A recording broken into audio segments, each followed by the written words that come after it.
I received the call about my grandmother's death while standing in line at a coffee shop, arguing with the barista about whether a venti was a real word or corporate nonsense. My phone buzzed with an unknown number and I almost didn't answer. I wish I hadn't. The lawyer on the other end spoke in that careful voice people use when delivering bad news. "Miss Cordelia Hayes, I'm calling about your grandmother, Elena Hayes. I'm afraid she passed away yesterday evening." The coffee cup slipped from my hand, splashing expensive latte across my shoes. The barista looked annoyed. I looked at my phone like it had just slapped me.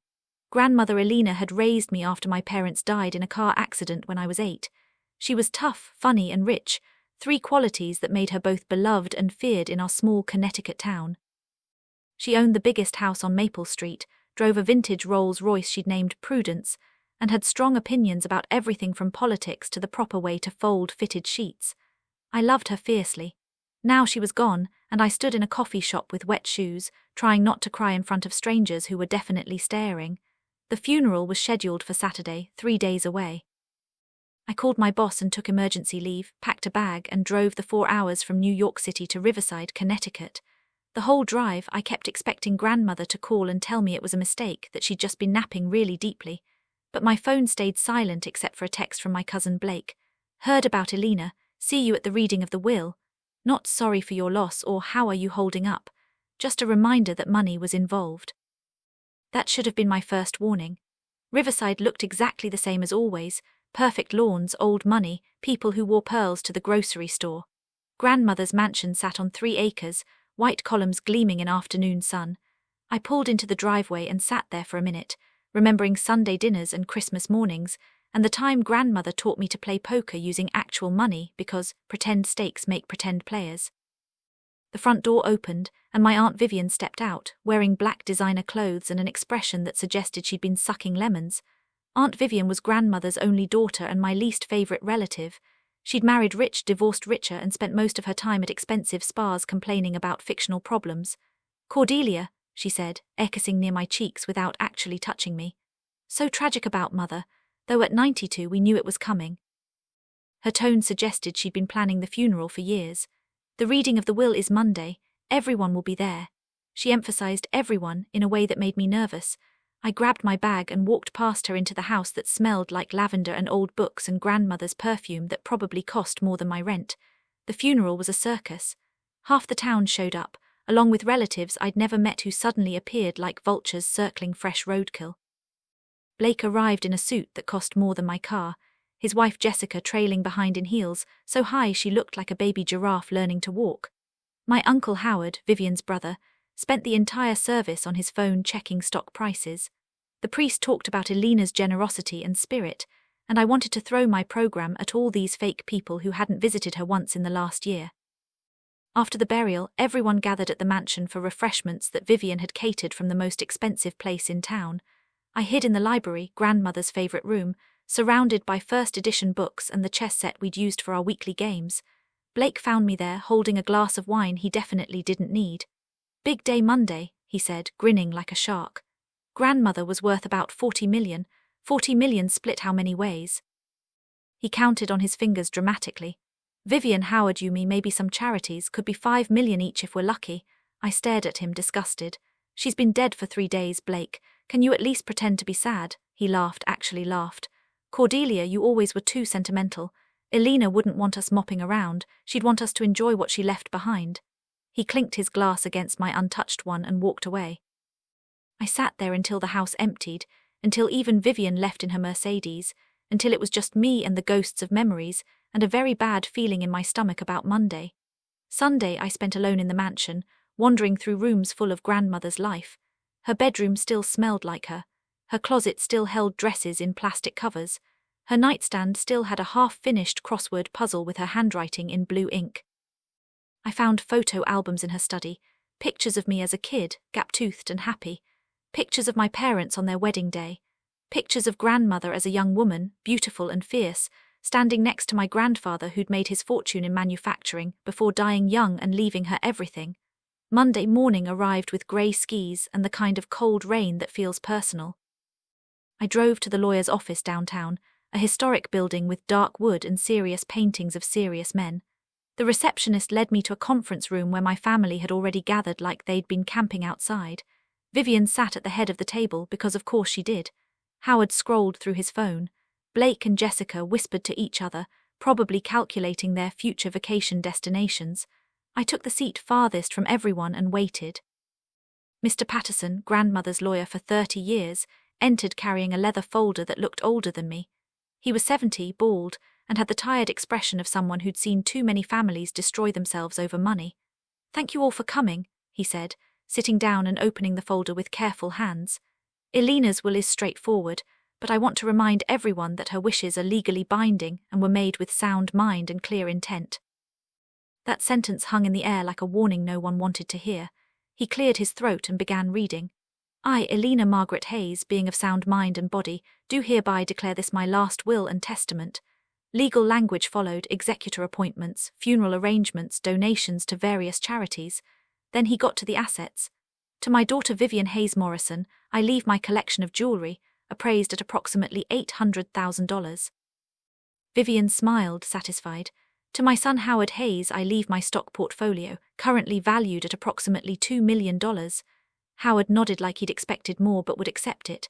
"To my grandson Blake Morrison, I leave the sum of $500,000. Blake's smile faltered. 500,000 was nice, but not the 5 million he'd been counting on. "To my granddaughter Cordelia Hayes, I leave the entirety of my remaining estate, including all properties, bank accounts, investments, and personal possessions not otherwise designated. Current estimated value, $35 million. The room exploded. Actually exploded. Vivian stood up so fast her chair fell backward. Howard started yelling. Blake turned purple. Jessica looked confused. I sat frozen, certain I'd misheard. "That's impossible," Vivian shrieked, her carefully composed mask cracking like cheap porcelain. "Mother wouldn't leave everything to Cordelia. She barely knew her. I'm the daughter. I took care of her." Mr. Patterson looked at her with the patience of someone who'd anticipated this exact reaction.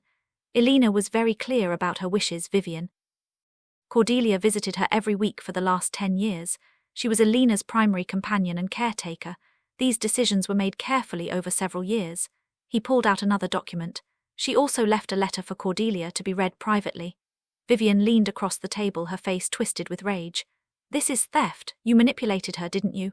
Sweet little Cordelia, playing the devoted granddaughter, whispering poison in an old woman's ear. We'll contest this. We'll fight it in court. You won't see a penny." I finally found my voice, shaky but determined. "I didn't manipulate anyone. I visited grandmother because I loved her, not because I wanted her money. I didn't even know she was leaving me anything." That was true. Grandmother and I had never discussed her will. We'd played chess and talked about books and life. Money had never been part of our relationship. Blake joined his mother's fury. $35 million to someone who doesn't even need it. "You have a job, Cordelia. A life in New York. We have families to support, expenses, responsibilities. This is insane." Grandmother must have been confused at the end, maybe dementia, maybe you took advantage of her declining mental state. Mr. Patterson's expression hardened. "Elena underwent a complete mental competency evaluation 3 months ago, specifically to prevent these kinds of accusations. She was completely sound. This will is airtight. Any contest will fail and only waste money on legal fees." Howard, who'd been quiet until now, spoke up in his businessman voice that always sounded like a threat. "Cordelia, be reasonable. You're young, unmarried, no children. What do you need with $35 million? Let's work out a fair distribution. Say 10 million for you and the rest divided among the rest of us. That's generous. That's family taking care of family." I looked at him, at all of them, and saw clearly what grandmother must have seen years ago. They didn't care about her. They cared about her money. They'd ignored her in life and now wanted to profit from her death. "No," I said quietly. The word felt powerful, definitive. "Grandmother made her choice. I'm going to respect it." Vivian made a sound like a wounded animal. "You selfish, ungrateful," Mr. Patterson interrupted. "This meeting is over. Cordelia, I need you to stay. The rest of you please leave." They left, but not quietly. Vivian slammed the door hard enough to rattle the paintings. Blake muttered threats about lawyers. Howard made a phone call before he'd even reached the parking lot. I sat in the sudden silence, my hands shaking, my mind spinning with numbers too large to feel real. Mr. Patterson handed me an envelope, cream-coloured with my name in grandmother's elegant handwriting. "She asked me to give you this after the reading." Elena was a remarkable woman. She knew exactly what she was doing. He left me alone in the conference room with the letter. I opened it carefully, and grandmother's voice came through in every word. "Dearest Cordelia, if you're reading this, I'm dead and your relatives are probably furious. Good, they deserve it. I'm leaving you everything because you're the only one who loved me without a price tag attached. Use the money wisely. Live the life I couldn't when I was young.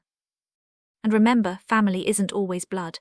Sometimes it's the people who show up when showing up matters. All my love, Elena." I cried then, properly cried, shoulders shaking and tears falling on expensive stationery. The letter continued, "P.S. Check the safe in my bedroom. Combination is your birthday backwards. There's something there you need to see. And Cordelia, be careful. Money makes people dangerous, even family, especially family." That postscript made my skin feel cold. I folded the letter, tucked it in my purse, and left the lawyer's office feeling like I'd just inherited more than money. I'd inherited a war I didn't want to fight. The mansion felt different when I returned, like it was mine now instead of grandmother's. I went straight to her bedroom, to the painting of a garden that hung above her dresser. Behind it, just like in movies that make this seem dramatic and clever, was a wall safe. I entered my birthday backwards, 230991, and the safe clicked open. Inside were bundles of documents, a small black notebook, and a flash drive. I took everything to the library and spread it across grandmother's desk like pieces of a puzzle I didn't know I was supposed to solve. The documents were financial records, but not normal ones. They showed transfers, payments, loans that had never been repaid. Hundreds of thousands of dollars moving from grandmother's accounts to Vivian, Howard, and Blake over the past 15 years. Cash for Vivian's emergency surgeries that were really facelifts. Money for Howard's investment opportunities that always mysteriously failed. Payments for Blake's business ventures that never produced anything except bills. Grandmother had been bankrolling their entire lifestyles while they complained she wasn't generous enough. The hypocrisy was staggering. The notebook was worse. It was grandmother's journal, entries dating back 5 years. Vivian called today asking for money again, told her no, she hung up on me. Howard only visits when he needs something, I'm his mother, not his ATM. Blake brought Jessica over. They spent the whole time talking about wanting to renovate their house, didn't ask how I was feeling. But entries about me were different. Cordelia visited today. We played chess. She let me win, but I let her think I didn't notice. She's kind, that one. Cordelia brought soup when I was sick. Homemade, terrible recipe, but made with love. I ate every drop. I read through years of grandmother's loneliness, her disappointment in her own children, her joy in my weekly visits. She'd known exactly who cared about her and who cared about her bank account. The will wasn't revenge, it was clarity. It was her final lesson to a family that had failed her. I felt angry on her behalf, sad for all the years she'd hoped for better from Vivian and Howard, protective of this legacy she'd left me. Then I plugged in the flash drive and everything got worse. The flash drive contained video files, dated and labeled. I clicked the most recent one from 2 months ago. Grandmother appeared on screen, sitting in this same library, looking directly at the camera with clear, determined eyes. "Hello, Cordelia. If you're watching this, I'm gone and you've just become very wealthy. I'm also guessing your aunt and uncle are furious. I need to tell you something important. Your inheritance isn't safe. They're going to try to take it from you and they've already started." My blood went cold. Grandmother continued, her voice steady and serious. 3 months ago, Vivian approached me with a plan. She wanted me to change my will, leave everything to her, and she'd distribute it fairly to everyone. When I refused, she said something that scared me. She said, "Mother, you're getting old, accidents happen, it would be terrible if something happened to you before you reconsidered." She was threatening me, Cordelia, my own daughter. The video showed grandmother's hands shaking slightly. I installed cameras throughout the house after that. I documented everything, and what I found broke my heart. She clicked something off screen and the video changed to security footage. Vivian in grandmother's study going through her desk, Howard in her bedroom photographing documents, Blake searching through her safe when he thought she was sleeping, all 3 of them at different times, violating her privacy and plotting. The footage was dated, time-stamped, undeniable. "They're planning to contest the will," grandmother said, back on camera. "They've already contacted lawyers. They're going to claim I was incompetent, that you manipulated me, anything to get control of the money. This footage is your insurance. Use it if you need to, protect yourself. And Cordelia, I'm sorry I'm leaving you this mess, but you're strong enough to handle it." The video ended. I sat in the dark library, rain pattering against windows, holding evidence that my family were not just greedy but dangerous. Grandmother had been afraid of her own children. She'd spent her last months documenting their betrayal, protecting me from threats I hadn't known existed. Part of me wanted to run to give them the money to escape this nightmare. But a stronger part, the part that grandmother had raised, wanted to fight. She trusted me with everything. I wouldn't let her down. The legal battle started Tuesday. Vivian filed papers contesting the will, claiming diminished mental capacity and undue influence. She hired the most expensive lawyers in Connecticut, probably using the jewelry grandmother had left her. The case made local news. Wealthy socialites will spark family war. Reporters called my phone. Neighbors who'd never spoken to me suddenly had opinions. I moved into grandmother's mansion full-time, partly for security, partly because my tiny New York apartment felt impossible to return to. My old life had evaporated, replaced by lawyers, accountants, and family members who now hated me. Howard tried a different approach. He showed up at the mansion Wednesday evening bringing expensive wine and a folder full of investment opportunities. "Cordelia, I know things have been tense, but we're family, let's talk business." He laid out plans for real estate developments, tech startups, ventures that needed funding. "Invest Elena's money wisely, grow it, and we all benefit. I'll manage everything, you won't have to worry about a thing." It was the same pitch he'd probably given grandmother dozens of times, the same promises that had emptied her accounts before. I looked at him across her dining table and said, "Get out." He left the wine, I poured it down the sink. Blake tried charm. He called constantly, leaving voicemails that started angry and gradually shifted to pleading. "Cordelia, we grew up together.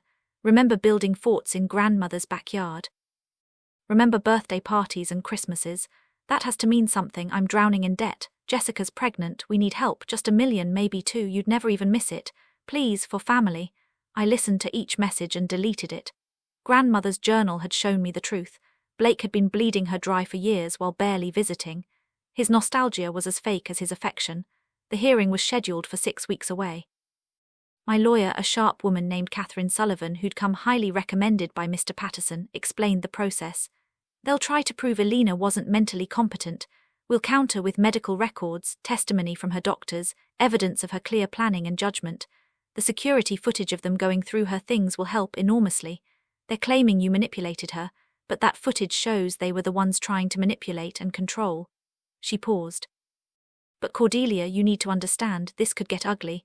They might make accusations about your character, your relationship with Elena, anything to win. Are you prepared for that?" I thought about grandmother's video, her shaking hands, her fear of her own children. "Yes," I said, "I'm prepared." Catherine smiled grimly. "Good, because they're going to come at you with everything they have. Money makes people cruel. Family money makes them monsters." She wasn't wrong. Over the next weeks, my relatives launched a campaign of harassment that would have impressed military strategists. Vivian spread rumors around town that I'd isolated grandmother, turned her against her family, manipulated a sick old woman. Howard hired a private investigator to dig up dirt on me. Blake posted on social media about greedy relatives who destroy families. The comments section filled with strangers who knew nothing but had strong opinions. I found strange solace in the mansion's routine. I woke up in grandmother's house, drank coffee from her expensive machine, walked through gardens she'd planted. I discovered she'd kept every card I'd ever sent her, stored in a box in her closet. Birthday cards with childish handwriting. Thank you notes from college, just because cards I'd mailed during tough weeks. Evidence of a relationship built over decades, not manipulation built in months. I took photos of everything, documenting the documentation, building a case made of love instead of law. 3 weeks before the hearing, Vivian made her boldest move. She showed up at the mansion with a film crew, claiming she was there to collect personal items of sentimental value. I watched from an upstairs window as she played the grieving daughter for cameras, dabbing at dry eyes and talking about mother's favorite things. She tried the front door. Locked. She tried the back door. Locked. She tried a window, also locked. I'd changed every lock the day after the will reading. Finally, frustrated and caught in her performance, she looked up at the window where I stood and mouthed something I won't repeat. The footage ended up on local news anyway. Family feud over Hayes' fortune intensifies. The night before the hearing, I couldn't sleep. I walked through the mansion at 2 a.m, talking to grandmother's ghost. "I hope I'm doing this right," I said to the empty air. "I hope you knew what you were doing, leaving me all this. Because it's heavy, Elena, it's really heavy." In the library, moonlight coming through windows, I swear I heard her voice. "You're strong enough, darling girl. Show them what Hayes women are made of." Maybe it was memory, maybe it was exhaustion, maybe it was real. I chose to believe it was real. The courtroom was smaller than I expected, wood-panelled and serious, with a judge who looked like she'd seen every family drama possible and was tired of all of them. Vivian sat with her lawyers, 3 of them in expensive suits. Howard sat beside her, arms crossed like a bouncer. Blake and Jessica were there too, Jessica actually crying real tears. On my side of the room, me, Catherine, Mr. Patterson as a witness, and grandmother's doctor who'd administered the competency evaluation. The judge called the hearing to order and the war officially began. Vivian's lawyers presented their case first. They claimed grandmother had been increasingly forgetful, prone to confusion, influenced by whoever spent the most time with her. They brought witnesses, a housekeeper who'd been fired 2 years ago, a neighbor who barely knew grandmother, a distant cousin who swore Alina had seemed off at Christmas. Each testimony sounded rehearsed, paid for, desperate. Catherine cross-examined each witness calmly, revealing the housekeeper's grudge, the neighbor's minimal contact, the cousin's own financial struggles. The case weakened with every word. Then came the medical evidence. Grandmother's doctor, a dignified man named Dr. Phillips who'd been her physician for 20 years, testified about the competency evaluation. Alina Hayes was sharp as a tack until the day she died. At 92, her mind was clearer than most people half her age. She understood complex financial matters, made reasoned decisions, and specifically requested the evaluation to prevent exactly this kind of challenge. She knew her family might contest her wishes, and she wanted to make absolutely certain they couldn't succeed. His testimony was devastating to Vivian's case, backed by brain scans, cognitive tests, and documented evidence of grandmother's mental clarity. Catherine then played the security footage. The courtroom watched in silence as Vivian, Howard, and Blake snuck through grandmother's house, violated her privacy, and plotted against her. The judge's expression grew colder with each video clip. "These are the people claiming to have her best interests at heart?" Catherine asked rhetorically. "These are the family members who allegedly cared for her and want to honor her wishes. They didn't honor her when she was alive. They systematically invaded her space, her privacy, and her trust." The footage played like a confession they didn't know they were making. Finally, Catherine presented grandmother's journal and video statement. The courtroom watched as Alina explained her decisions, her reasoning, her fear of her own children. Vivian's face went pale. Howard stared at the floor. Blake whispered urgently to his lawyer. When the video ended, the judge asked if the plaintiffs wished to continue. Vivian's lead lawyer requested a recess. The judge granted 30 minutes. I watched my family huddle in the hallway, arguing in heated whispers that probably echoed through the whole courthouse. They didn't continue. When court reconvened, Vivian's lawyer stood and announced they were withdrawing the challenge. "My clients wish to respect their mother's wishes after all," he said, which was lawyer speak for "we're going to lose badly and look worse." The judge accepted the withdrawal, made some remarks about family relationships being more valuable than money, and dismissed the case. I walked out of that courtroom a winner, but it didn't feel like victory. It felt like surviving something poisonous that would leave scars. Outside the courthouse, Vivian confronted me one last time. No cameras this time, no lawyers, just her fury raw and exposed. "You destroyed this family," she hissed. "Mother loved me. She loved all of us. You poisoned her against us, you manipulative little—" She stopped when Catherine stepped between us. "Ms. Hayes Morrison, any further harassment will result in a restraining order. Walk away." Vivian looked at me with pure hatred, then walked to her car. I watched her leave, and for the first time in weeks I felt like I could breathe fully. The mansion became truly mine after that. I had it deep cleaned, not just physically but emotionally. I kept grandmother's favorite things, her books, her chess set, her garden. I donated the rest to charity. Vivian's jewelry collection went to a women's shelter auction. Howard's stocks funded college scholarships. Blake's money became a grant for struggling young families. I kept only what had meaning beyond price tags. The house slowly transformed from a monument to grandmother into a home for me, carrying her spirit but making space for mine. I quit my job in New York. Turns out when you inherit $35 million, you can afford to work for free. I started a foundation in grandmother's name, funding programs she'd cared about: literacy, elder care, education. I hired people smarter than me to manage most of it, but I showed up. I learned. I tried to honor her trust in me by being worthy of it. The work gave me purpose beyond being the girl who won the inheritance war. It made me someone who deserved to win. 6 months after the hearing, I received a letter from Vivian. Not legal papers, just a handwritten note on expensive stationery. "Cordelia, I won't apologize for fighting, but I should apologize for threatening Mother. Fear makes us ugly. Greed makes us uglier. I loved her in my way even if it wasn't enough. Maybe someday we can talk, maybe not. Either way, I used the money better than I would have. It wasn't forgiveness, but it was acknowledgement." I wrote back. "Thank you for the honesty. Grandmother loved you too, that's why this hurt her so much." See, we haven't spoken since, but the war is over. Blake sends Christmas cards now. Howard transferred to a job overseas, probably running from embarrassment. Jessica had her baby, a girl, they named her Alina. Blake texted me a photo with no words. I stared at that picture for a long time, a tiny person named after a woman she'd never meet, carrying a legacy that was both gift and burden. I sent back, "She's beautiful. Grandmother would be proud." He replied, "I hope so." Small bridges being built across burned territory. Maybe someday those bridges would hold weight, maybe not, time would tell. I still play chess in the library on Sunday evenings, setting up both sides of the board like grandmother and I are still playing. I imagine her moves, remember her strategies, hear her voice saying, "Think 3 moves ahead, darling." The house doesn't feel lonely anymore. It feels full of memories that matter, of lessons learned the hard way, of love that survived death and family wars and legal battles. I'm not the person I was before that phone call in the coffee shop. I'm someone who understands that inheritance isn't just money. It's responsibility, legacy, and the weight of choosing what matters. On quiet nights I walk through grandmother's garden, my garden now, and think about poison. Not the literal kind, though that would have made for a more dramatic story. The poison of greed, the poison of entitlement, the poison of loving money more than people. Grandmother's inheritance was poisoned with all of that, tainted by years of her children seeing her as a resource instead of a person. But she also left me the antidote. Her wisdom, her warnings, her example of how to be generous without being used, strong without being cruel, rich without being corrupted. The money sits in accounts I barely touch, managed by people who know what they're doing, growing and funding programs that help real people with real problems.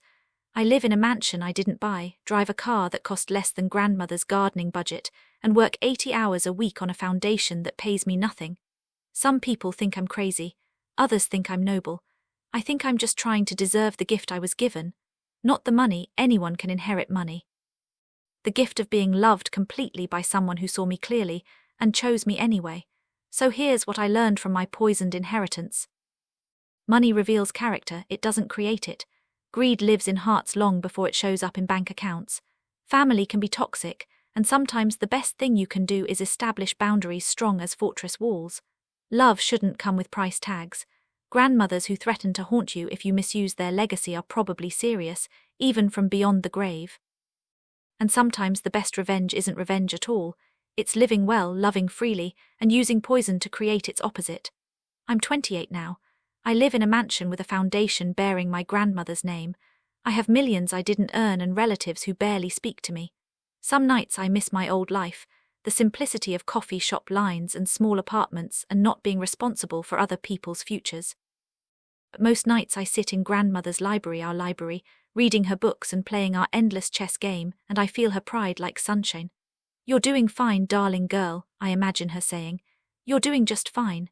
The poisoned inheritance turned out to be the greatest gift of my life, not because of the money, though that helps, because it taught me that love is the only currency that matters, that standing up for what's right is harder and more important than standing down for what's easy. Families are complicated, messy, beautiful disasters that sometimes need to break before they can heal, and that when someone trusts you with their legacy, you honor it not by being perfect, but by trying your absolute best to be worthy. Grandmother knew what she was doing when she left me everything. She was teaching me one final lesson. Life is complicated, people are flawed, and love, real, unconditional, see you clearly and love you anyway love, is the only inheritance that truly matters. Everything else is just numbers on paper and lessons learned the hard way.